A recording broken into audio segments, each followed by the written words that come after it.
Welcome back, everyone. It's Charlie. Big news, they just announced a new Star Wars series that's going to premiere next year. Big surprise. So I'll explain what's going on, where it's going to take place, the characters that it'll follow, and where it fits in the timeline with The Mandalorian Season 2, the Obi-Wan Kenobi series, the rumored Ahsoka series, and all the other upcoming shows that Star Wars is making for Disney+.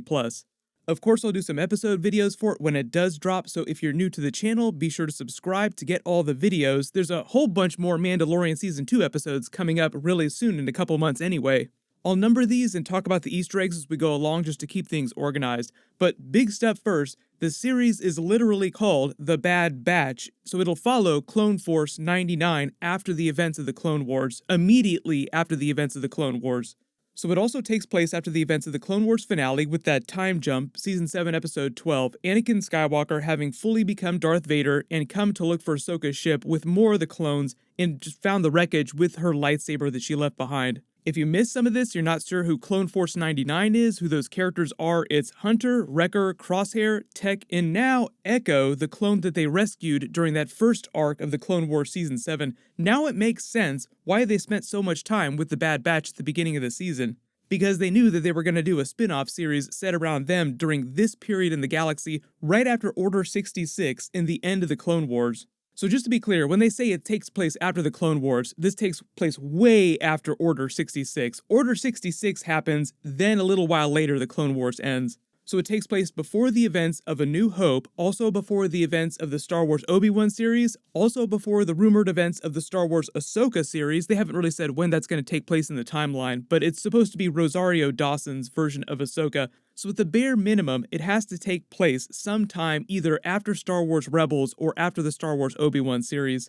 And since it takes place right after a lot of what's happening right here, a lot of the other Star Wars Clone Wars characters will pop up who survived the end of the war and Order 66 in terms of the other clones. So you have Ahsoka, obviously, and Rex, because they totally made it out. Rex also showed up on Star Wars Rebels as an older version of Rex. They also revealed in real life, as of the events of The Mandalorian Season 2, Temuera Morrison is going to be cameoing as Boba Fett, because Boba Fett is a clone of Jango Fett that he raised as his son. Temuera Morrison played Jango Fett, so of course Boba Fett would look exactly like Temuera Morrison when he grew up. But because they're doing live-action Ahsoka and Rex was confirmed to have survived to this time period, a lot of people are also feeling like Temuera Morrison will also eventually show up on The Mandalorian as a live-action version of Rex, too.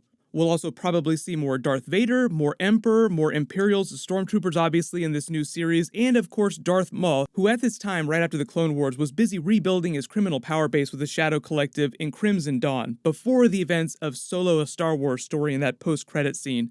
So it's also probably safe to say that the series will take place before Solo: A Star Wars Story. There were also some very young versions of Star Wars Rebels characters in the final Clone Wars episodes, like Kanan, so older versions of those characters might also show up, who aren't quite as old as they are when we get to Star Wars Rebels. Kanan just being the best example, because we know he was confirmed at the end of the Clone Wars here. And because it's brand new, assuming that nothing goes wrong, they'll probably try to get at least 4 to 5 seasons with around 10 to 13 episodes per season. Similar run to the Clone Wars Season 7. Not a ton of episodes, but it's Dave Filoni, he has total creative control, he's executive producing and showrunning, so it should be pretty solid. But they haven't shown off any test animation or anything like that yet. I'm assuming because Star Wars Celebration was canceled later this year because of the virus, they would have shown us some sort of teaser at that, because if the series is ready to premiere next year, they're probably pretty far along with animation and production. Because this is just a teaser announcement, they didn't reveal the official release date, because I assume that's still sort of in flux, but I'm assuming it'll be at least by next summer, if not by next spring. What I'm hoping is the animation will be just as quality as the final arc of Clone Wars. That's a high benchmark to set though, and it was kind of a special case because you could tell that's where they spent most of their budget, because it was kind of like a movie just broken into 4 parts. The whole reason they used the special intros for those final Clone Wars episodes were because they were intended to cross over with Revenge of the Sith and give you all the moments from that movie, all the story, but from Ahsoka and the clones' perspective.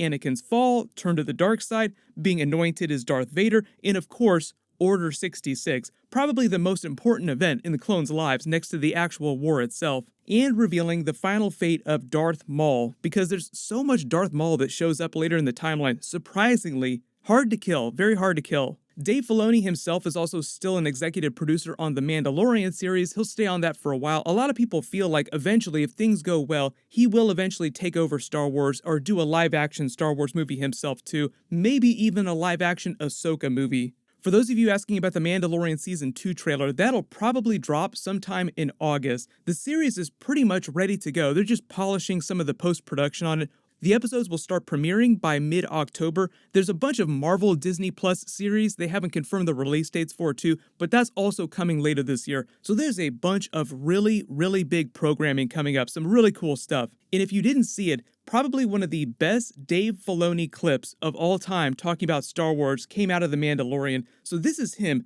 talking about the Duel of the Fates and why it's so important to the Star Wars story and what Star Wars itself is all about. It's amazing, so listen to this. Prequels, I thought, were almost an impossible task. How do you tell the story that we've all grown up with imagining who Anakin Skywalker was?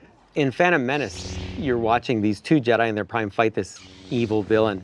Maul couldn't be more obviously the villain. He's designed to look evil, and he is evil, and he just expresses that from his face all the way out through the type of lightsaber he fights with. What's at stake is really how Anakin's going to turn out. Because Qui-Gon is different than the rest of the Jedi, and you get that in the movie, and Qui-Gon is fighting because he knows he's the father that Anakin needs.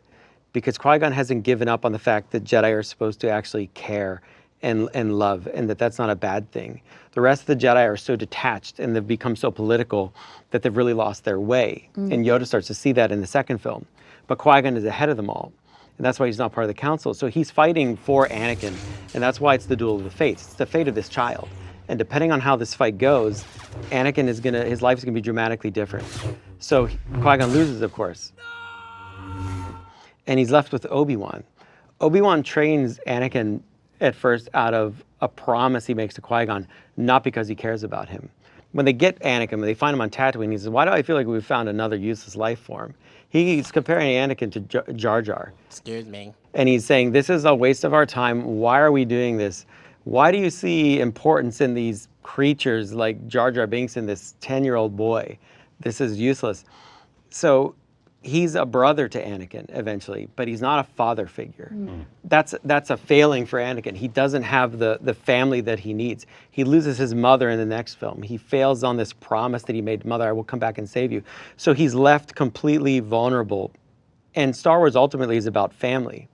So that moment in that movie, which a lot of people I think diminish into just a cool lightsaber fight, but it's everything that the entire 3 films of the prequels hangs on, is that one particular fight. And Maul serves his purpose, and at that point died before George may bring him back, but he died. And that's showing you again how the Emperor is completely self-serving. He doesn't care, he's just a tool and he's using people, and now he's going to use this child. That follows all the way through to the line which terrified me as a kid when the Emperor tells Luke, "You, like your father, are now mine." Isn't it so cool listening to him talk about Star Wars? He totally gets Star Wars. That's why anytime he works on a series like The Mandalorian or any of his animation, I always get really excited. Really, the only thing that he's been associated with recently that I wasn't a super huge fan of was that Star Wars Resistance animated series, just because I really, really did not like the animation style. Hopefully this new Bad Batch animation style won't be too different from the Clone Wars, but it does sound like it's going to be just a little bit different. If you haven't seen any of those Bad Batch Clone Wars episodes, it's basically the first arc of Clone Wars Season 7. It's all on Disney Plus, so you can go watch it right now. But I'll do more videos for the series when they start releasing some more footage. There were a couple other big trailers that just dropped, so of course I'll do videos for that, and I'll do more Mandalorian Season 2 videos when we get more information about that. Everyone click here for all my Mandalorian Season 2 teaser trailer videos, and click here for my brand new Mandalorian Baby Yoda video.